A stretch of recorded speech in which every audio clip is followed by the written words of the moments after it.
शाम का समय भगवान देव अधिदेव महादेव माँ जगतजननी पार्वती जी के साथ में भ्रमण पर निकले। देखिए,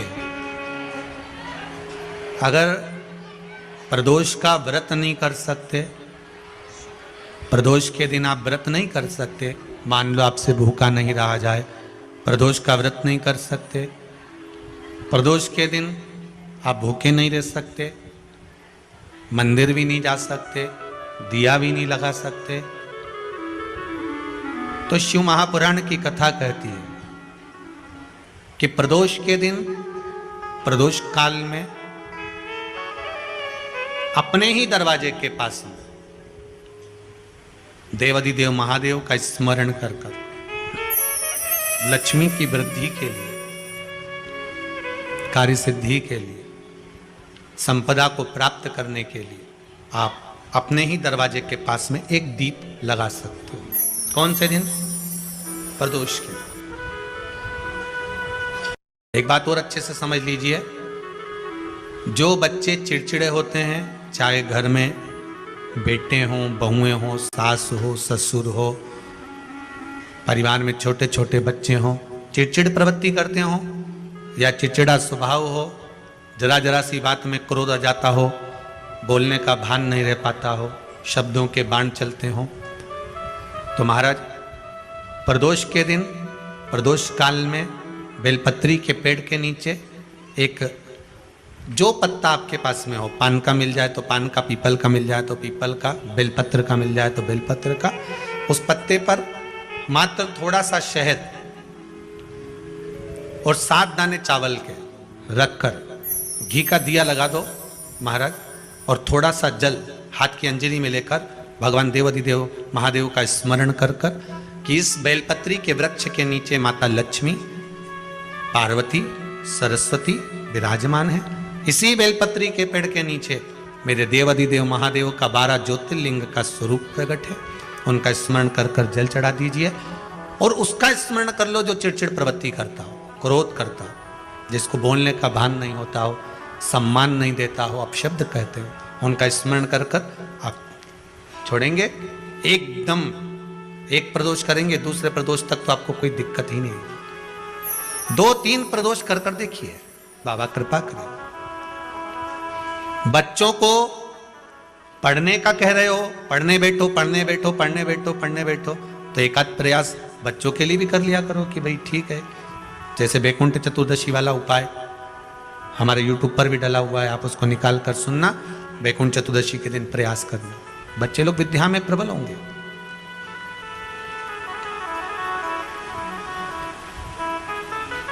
शिव उपासना का जो फल है वह 1000 गुना। ब्राह्मण देवता आज मंदिर के दरवाजे पर बैठे हुए थे, मंदिर की बुआरी लगाकर बेलपत्री को उठाकर एक बोरे में, एक बारदान में, एक झोले में भर रहे थे।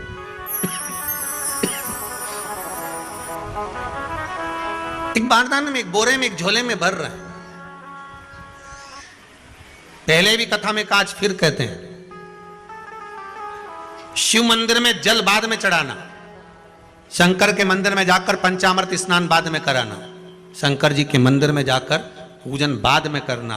पहले थाली एक और रखकर शिव मंदिर में झाड़ू, पोछा या जो बेलपत्री, निर्माल्य जो भी रखा हो, उतरा हुआ सामान, उसको भरकर कहीं एक और जहां मंदिर वाले रखते हो वहां ले जाकर रख दो।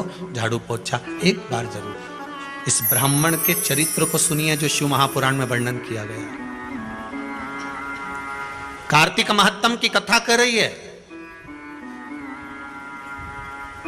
कार्तिक मास में पड़ने वाले प्रदोष के दिन महाराज वो ब्राह्मण बेलपत्री को उठा उठाकर बारदान में भर रहा था।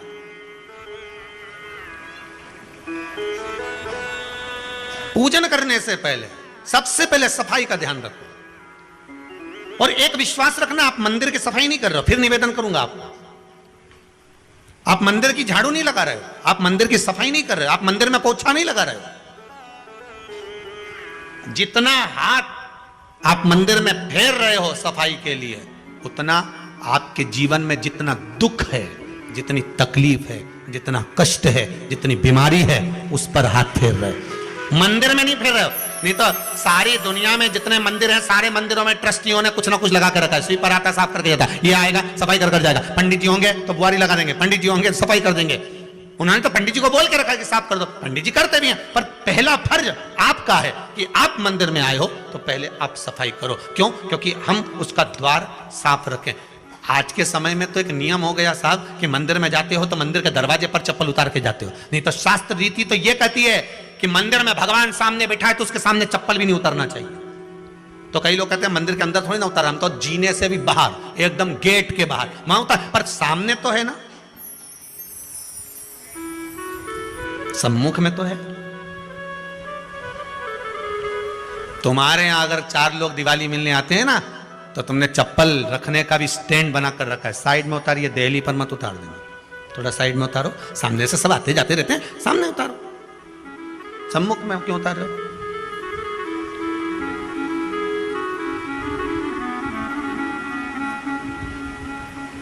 थोड़ा द्वार पे से दूर उतारिए।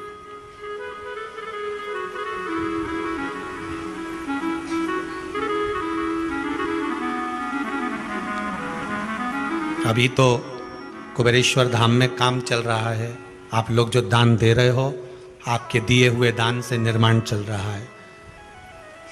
अभी तो आप पहनकर जूता चप्पल भी अंदर आ जाते हो, भले दूसरे मंदिरों में चप्पल पहनकर हमने देखा है, आधिकाधिक मंदिरों में, ब्रजभूमि पर भी बहुत मंदिरों में लोग अंदर जूता पहनकर चले जाते हैं, पर जब तक बाबा नहीं बैठा तब तक तो आप पहनकर आ रहे हो।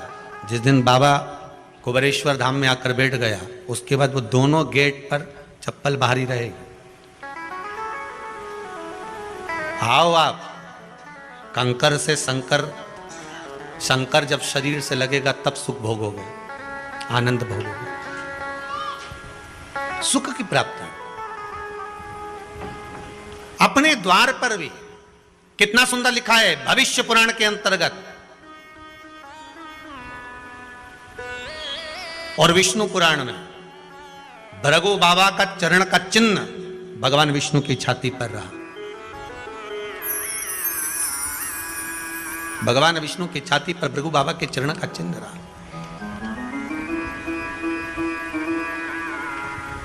चरण का चिन्ह। अब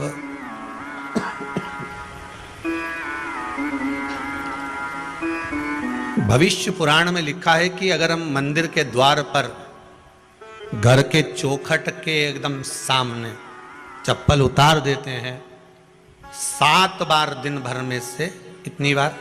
7 बार विष्णु पुराण कहती है ऐसा कोई दिन नहीं होता जिस दिन दरवाजे पर 7 बार लक्ष्मी आकर खड़ी नहीं होती हो।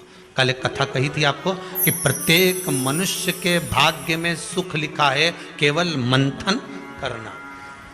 भविष्य पुराण कहती है 7 बार लक्ष्मी प्रत्येक मनुष्य के दरवाजे पर जाकर खड़ी होती है, पर द्वार पर चप्पल पड़ी होने के कारणवश वो लौट कर चली जाती है। बहुत ध्यान दीजिएगा महाराज, थोड़ा सा आपको बुरा लगेगा, लग जाए, पर शिव पुराण है, जीवन संवार देगी तो अच्छी बात है, जीवन संवार दे तो अच्छी बात है। मंदिर के द्वार पर हम जब चप्पल छोड़ते हैं,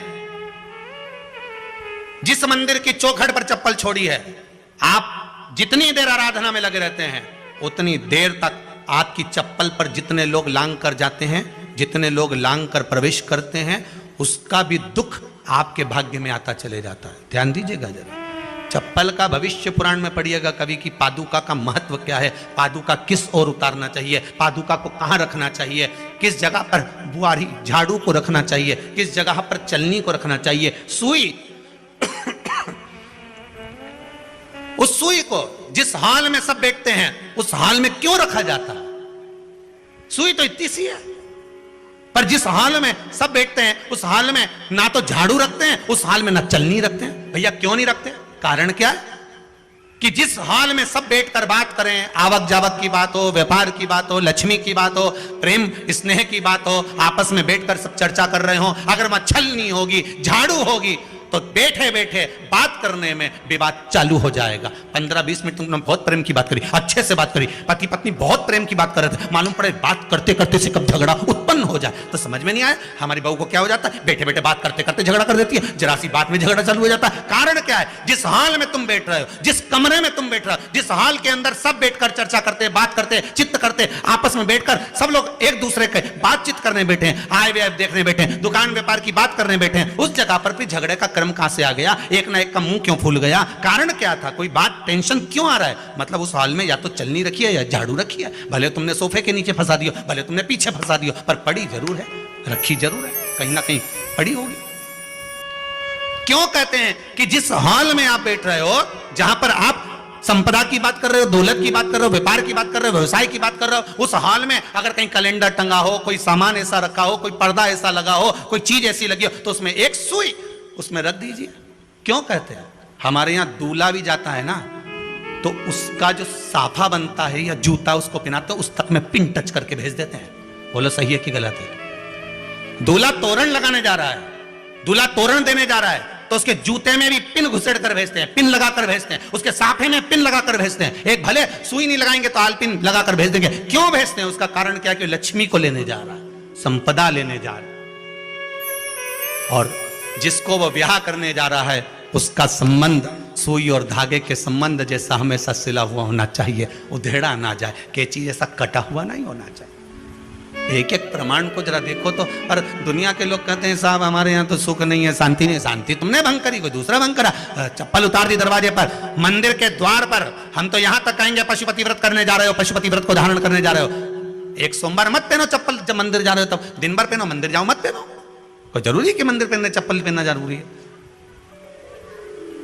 मत पहनो। मंदिर के द्वार पर जहां भगवान विराजे हैं उसके द्वार पर अगर आपने चप्पल उतारी है, आप तो अंदर चले गए, पर जितने लोग लांग रहे हैं उसका मालूम, उसका स्मरण कितना कितना गया। छाता, चप्पल, आसन,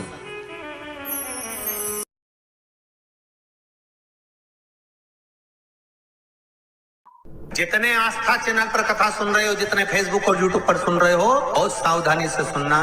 तो जिनकी यहाँ संपदा की कमी होती है, वैभव की कमी होती है, लक्ष्मी की कमी होती है, प्रतिष्ठा की कमी होती है, धन की कमी होती है, उसके लिए सोमवार के दिन भगवान शंकर को अगर जल चढ़ाया जाता है तो हमारे घर में शीतलता का अनुभव होता है।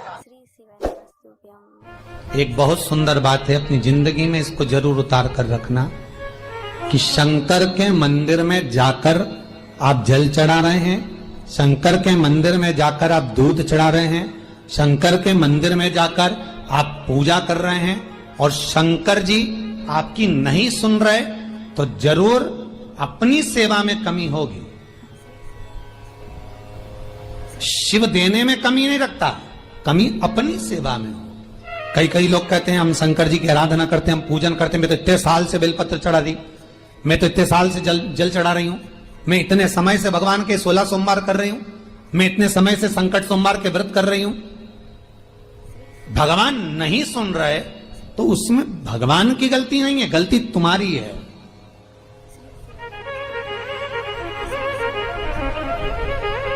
गलती तुम्हारी है।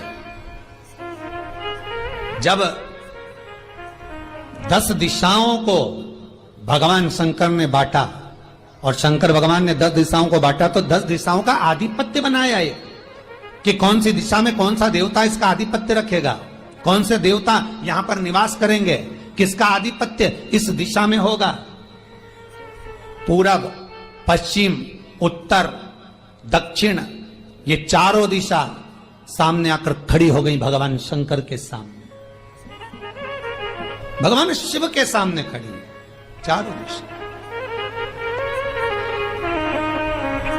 धीरे धीरे करते ईशान, वायव्य, ये भी आकर खड़ी हो गई। 10 दिशा शिव जी के सामने थी, 10 दिशा, 10 दिशा, सारी की सारी दिशाएं सामने आकर जब खड़ी हुई, केवल एक दिशा ऐसी थी, दक्षिण, जो भगवान शंकर का स्मरण कर रही थी, भगवान शंकर के स्वरूप का अनुमोदन कर रही थी, केवल दक्षिण दिशा।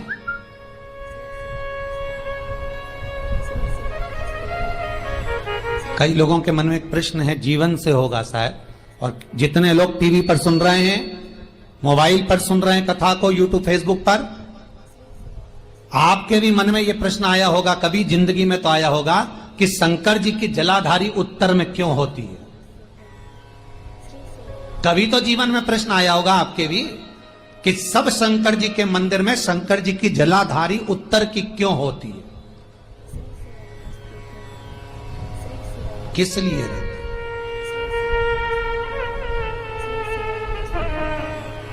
महाराज,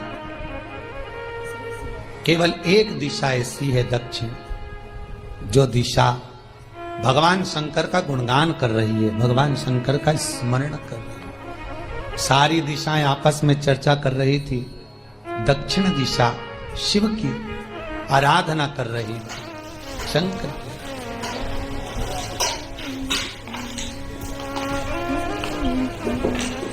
वहीं पर उत्तर जो दिशा थी वो खड़ी होकर दक्षिण दिशा की ओर हंसने लगी। सारी दिशाएं, होता है जब 10 फ्रेंड 10 सहेलियां, सरल भाषा में समझिए इसको, 10 फ्रेंड 10 सहेलियां एक जगह पर इकट्ठी हुई और एक सहेली अकेली बैठकर माला जपे, नाम जपे, या हैंडसेट मोबाइल चलाए, या फोन पर लगी रहे, या बात करे, तो जितनी जो सहेलियां होंगी ना, ठिठोली तो करेंगी ना। दक्षिण दिशा को देखकर उत्तर दिशा ठिठोलियां करने लगी, हंसने लगी। भगवान शिव की आराधना में दक्षिण लगी हुई थी। पूरब और पश्चिम, ये 2 दिशा ऐसी थी जिनको बहुत अभिमान था, बहुत अभिमान। तो इन्होंने तो पहले ही सोच लिया था कि सर्वदेव हमारे अधीन, पूरब और पश्चिम के अधीन सर्वदेव। तो जब सर्वदेव मेरे अधीन है, हमारे अधीन है, तो हम क्यों जपें, हम क्यों स्मरण करें। पूरब और पश्चिम बैठे रहे, एक सिंपल भाव में बैठे भी रहो ना, मत हंसो, मत ठिठोली करो तो भी चल जाए, पर उत्तर ठिठोली करो। और उत्तर दिशा ने जैसे ही ठिठोली करी, शब्दों के बाण कहना दक्षिण को चालू करे, इतने में भगवान शंकर जो मध्य थे, सामने जिस शिव की आराधना दक्षिण दिशा कर रही थी, जिसके स्वामी है यमराज,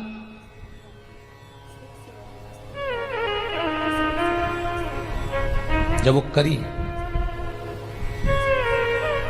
दक्षिण दिशा ने एक बार हाथ जोड़कर कहा, उत्तरा शांत रहिए, अगर मैं शिव आराधना कर रही हूं तो क्या दिक्कत है। उत्तर ने फिर कोई शब्द कहा, इतने में जिस शंकर की आराधना दक्षिण दिशा कर रही थी, शिव को क्रोध आ गया, और किसी की तप साधना में, भजन में, कीर्तन में अगर आप अड़चन उत्पन्न करते हो, तो जो जब तप कर रहा है उसको कष्ट नहीं होगा, जिसका भजन कर रहा जा रहा है, जिसका नाम जपा जा रहा है, कष्ट उसको होगा। दक्षिण ने तो केवल एक बार मना कर दिया कि मत बोल, मत कर, पर उत्तर नहीं मानी। तब दक्षिण उसी समय पर मौन हो गई, आराधना में डूब गई। शंकर भगवान जैसे ही एक लिंग रूप में प्रकट हुए, भगवान का तेज पुंज इतना प्रबल था कि सामने उत्तर दिशा घातित होने लगी, चलने लगी। क्षमा मांगी उसने दक्षिण दिशा से, कृपा करो। तब दक्षिण ने जल का पात्र लेकर शंकर के शिवलिंग पर चढ़ाया, वो जल उत्तर की ओर गया। तब उत्तरा की ज्वलन ताप समाप्त हुआ। माता दक्षिण दिशा ने वर मांग लिया शंकर जी से, भोलेनाथ आपने मेरी आज कामना पूर्ण करी, मेरी सखी को बचा दिया, कृपा करिए। शंकर भगवान ने कहा, सुनो दक्षिण दिशा, तुम्हारा पति यमराज तुम्हारे साथ में रहता है, तुम दक्षिण दिशा की मालकिन हो और यमराज तुम्हारे स्वामी हैं। पूरब, पश्चिम, उत्तर, ये 3 दिशा में जो शंकर की आराधना करेगा, शंकर कभी उसकी कामना पूर्ण नहीं करेगा। जो दक्षिण दिशा में बैठकर शिव का जलाधारी उत्तर की हो और दक्षिण दिशा में बैठकर यदि एक लोटा पानी भी चढ़ा देगा, शंकर उसकी कामना पूर्ण कर देगा। अब दिक्कत यहां अड़ी पड़ी एक है कि शंकर जी के मंदिर में भी पंडित जी पूजन कराने बैठते तो पूरब का मुंह करो, पश्चिम का मुंह करो, पर दक्षिण में नहीं करने, दक्षिण में बैठने नहीं दे। पर शिव महापुराण कहती है, गर्ग संहिता, लिंग पुराण, स्कंद पुराण कहती है कि शंकर की आराधना आप 3 दिशा में कहीं पर भी बैठकर करोगे, शिव स्वीकार नहीं करता। पर दक्षिण की ओर बैठकर एक लोटा पानी भी चढ़ाया है, शंकर स्वीकार कर लेता, शंकर उसको पा लेता। अब दिक्कत यह है कि कई लोग कहते हम तो पूजन करते, भगवान नहीं सुनता, तो दिशा देख ले पहले कौन सी बैठी थी, इतने दिनों से किस दिशा में मुंह रखकर पानी चढ़ाया, वो बता हमको पहले। शंकर जी ने नहीं सुना, थोड़ा बढ़ाई आवाज, गला का बढ़ो। अगर शिव जी ने नहीं सुना आपका, तो क्यों नहीं सुना, कारण क्या है वो तो जानो पहले कि क्या कारण है। पानी चढ़ा रहे हो, मंदिर में बहुत भीड़ है, इधर खड़ी हो गई, उधर खड़ी हो गई, इधर खड़े हो गए, इधर खड़े हो गए, तो जो शास्त्र में दिशा कही गई है, शास्त्र में जो वर्णन किया गया है कि उत्तर की ओर भगवान का अगर जल जा रहा है तो दक्षिण की ओर बैठकर एक लोटा पानी भी चढ़ाया है, शंकर उसे स्वीकार कर लिया, शंकर ने स्वीकार।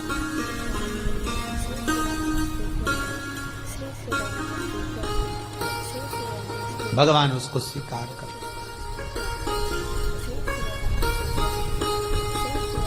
महाराज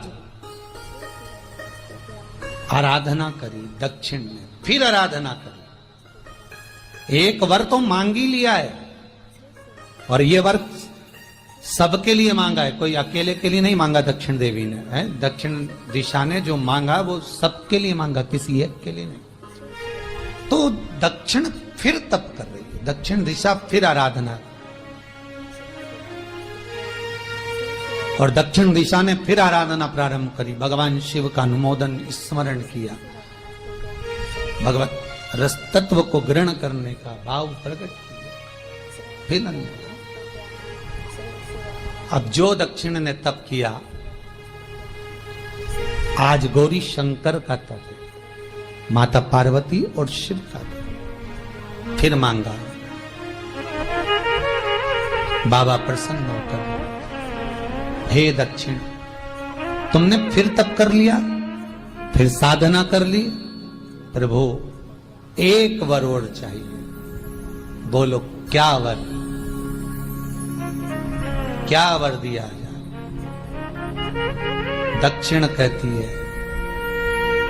जिस समय पर शमशान में आप निवास करते हैं, जिस मुर्दे को लोग लेकर आएंगे उसका चरण दक्षिण दिशा की ओर होगा, शमशान में प्रवेश करने से पहले वो मुर्दा भले मर चुका होगा, पर महाराज उसकी कपाल क्रिया के पहले प्राण जाते नहीं, जब तक मुर्दे के कपाल क्रिया नहीं हो तब तक उसके प्राण लेकर ऊपर नहीं जाया जाता।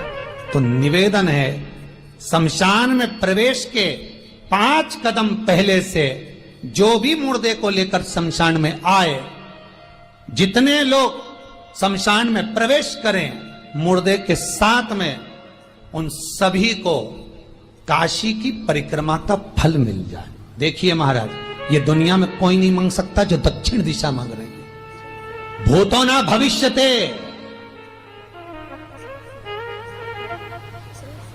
जो दक्षिण दिशा भगवान से मांग रही है वो कोई नहीं मांग सकता।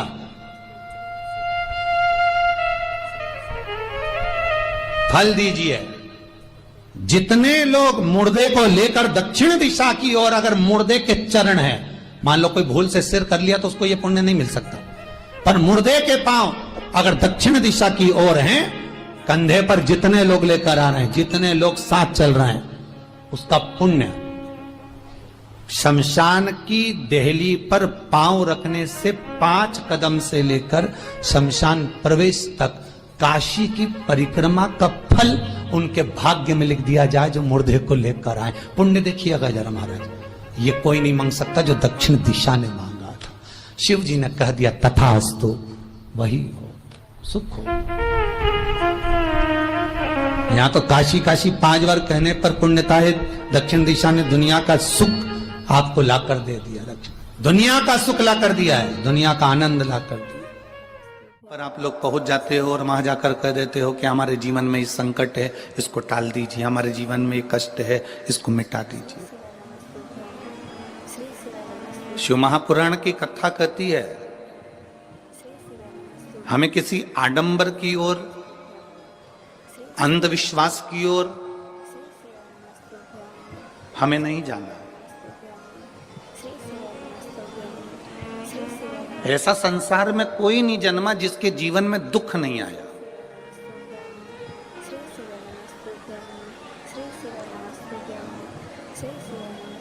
मट्टी का जो घड़ा बनकर रखा हुआ है, वो मट्टी का घड़ा अग्नि में तपता है तभी तो उसमें पानी रुकता है। अगर मट्टी के घड़े को अग्नि में नहीं तपाया जाएगा, मट्टी के घड़े को अगर अग्नि में नहीं तपाएंगे तो उसमें पानी नहीं भर सकते। वो घड़े में पानी डालोगे तो घड़ा टूट जाएगा। घड़े में अगर पानी भरना है, मट्टी के घड़े में अगर जल भरना है तो घड़े को तपना पड़ेगा। घड़ा तपेगा तब उसमें पानी भराएगा। और अगर वो घड़ा तपा नहीं है, ऐसे कैसे ही रखा हुआ है, बस मट्टी का तुमने घड़ा बना लिया, उसको अग्नि में नहीं तपाया, तो उसमें पानी की बूंद पड़ेगी, पानी पड़ेगा और वो गलकर नीचे गिर जाएगा। घड़ा तपता है तब उसमें पानी ठहरता है। दुख जब जिंदगी में आता है तो ये हमको तपाता है। क्यों तपाता है?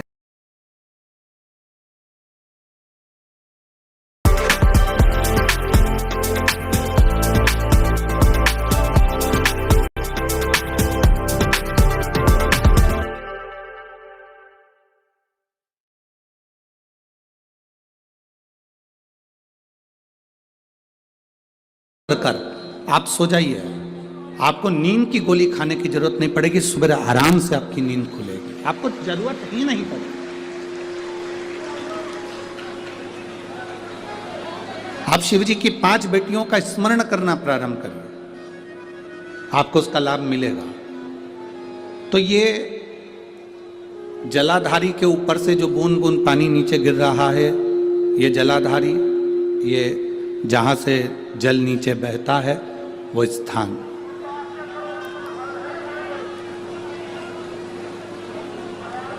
जिस व्यक्ति ने अपनी जीवन काल में